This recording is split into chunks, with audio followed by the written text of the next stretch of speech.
Well, Donald Trump is a question mark in this 2016 race. I spoke with him earlier about his plans, free speech, Jeb Bush, and whether you have to be to run for president. Great to see you, Mr. Trump. Thanks for being here. There's a Bloomberg poll saying 62% of Republicans would never consider you for the GOP nomination. And I think that's because, and they checked it, but that's because nobody thinks I'm running. They don't think I'm running. Nobody, it's really a funny thing. As you know, I came in, beat almost everybody in the New Hampshire Bloomberg poll, the same thing. And yet they don't think I'm running.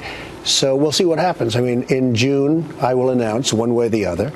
And I think you may be surprised. Even you may be surprised. But I'll be announcing sometime in June. I will only be surprised if you say you are running. Really? Okay. Well, that's good. Will I be surprised? I hope you're going to be there. All right, let's talk about Iraq, because this has become, a question. First of all, did you see the Jeb interview that we had? And what did you think of how he handled the Iraq question? I think he's a reluctant warrior. I think he doesn't want to be running. I don't know why he's running. He looks unhappy. He looks like he just doesn't want to be there. I watched the interview. The question couldn't have been any easier. Let me put it to you. If knowing what we know now, would you have authorized the invasion into Iraq? Well, as you know, you don't have to put it to me because you have the article that said in 2004, I was strongly against ever going in. Right. Because I viewed Iraq and Iran as being the same in terms of power.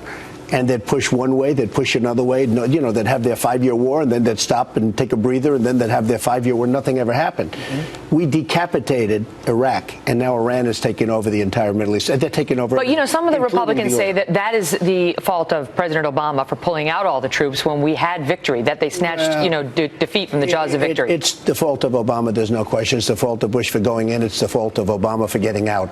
It's a disaster. The war should have never happened.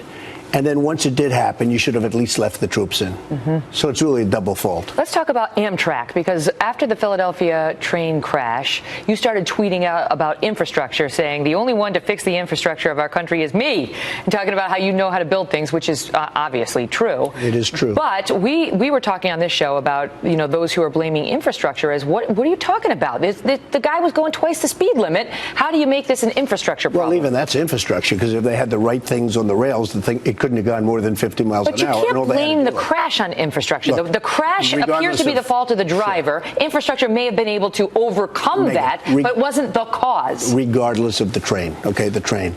The bridges are falling apart. The roads are falling apart. The medians are falling. The airports look like hell. I mean, the airports, I come back from places like Qatar. We're doing a tremendous job in Dubai, 2 actually very big jobs in Dubai. The airports are unbelievable. Then we land at LaGuardia. It's third world country. We land at Kennedy with potholes on the runway. Mm-hmm. We land at LAX in Los Angeles, all that Newark takes money. Airport. Takes money. Sure, we have to have the money. President Obama's been pushing for more money for infrastructure, and the Republicans have been saying we don't have it. He doesn't push it the right way. You have to take the money back. You have to take the jobs back from China, from Mexico, from all these other countries that are absolutely eating our lunch, and nobody can do that like I can do it. Let's talk about free speech, because after that Pam Geller event down in Garland, Texas, where they were attacked and the 2 would-be jihadis were shot dead by the police force, you also sent out some tweets saying, why taunt in order to provoke possible death? Dumb. I think Pam Geller is a terrible messenger. I think she's terrible. And what she's doing, we have enough problem without taunting and driving everybody crazy. But my question to you is, because this turned into a bigger thing, what do we stand for as Americans, if not for freedom of speech and the ability to express yourself? And this speech in particular, which was in defiance, it's like the cartoon that won the contest. It had Muhammad standing there saying, you can't draw me, and the person looking up to him saying, that's why I draw you. It was about people trying to shut down an American ideal, and this group, however unsympathetic they may have been, saying, we reject that attempt. They were totally unsympathetic. Now, you look at Mohammed and you look at some of the positions they have Mohammed, and some people are going to get extremely upset about it. Now, I'm not the only one, and I'm not the only conservative Republican that feels this way, and they're lucky even to be alive. But why, with all the problems we have, why taunt? What do you make of what we're seeing now? What do you think? The White House is saying, the administration is saying, we're taking care of ISIS, that this is just a setback in Ramadi, and that the overall strategy is a success. It's a total disaster. We're losing it so badly. They're cutting off the heads of every Christian that they can find, and other people. What would you do differently? Well, you're going to have to be stronger. You're going to have to go in there much stronger. I'll tell you one thing I'd do different. So they caught the accountant, as they call him, the accountant, and a few days ago. Instead of talking about it, they should be silent. And they should go. Now there's bragging. Oh, we got him. First, he was a mid-level person. And it was such publicity. We got him, one person.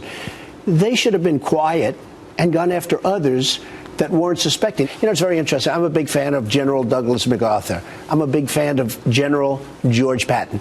They don't talk, they do. You haven't been a military leader, and you haven't actually governed a state or a Okay, so all over the world I do business. I make great deals. I've made hundreds of millions of dollars against China. All over the world I make money, and I build great things. We're talking about building walls. Who's going to build a wall like me on the southern border? I built a great company. I know you've hired staffers in Iowa and New Hampshire, South Carolina, so it appears you're gearing up. Yeah, I'm gearing up, and we'll see what happens, and you may be very surprised. I hope you're going to be there. You have to be a little it's very simple. to run, don't you? A little bit? No, not really. I want to make the country great again. This country is a hellhole. We are going down fast. And I'm a conservative, but I have a big heart. I will take care of people. But a lot of people want me to run, and we'll see what happens. Great to see you. Thank you for being here. Thank you very much.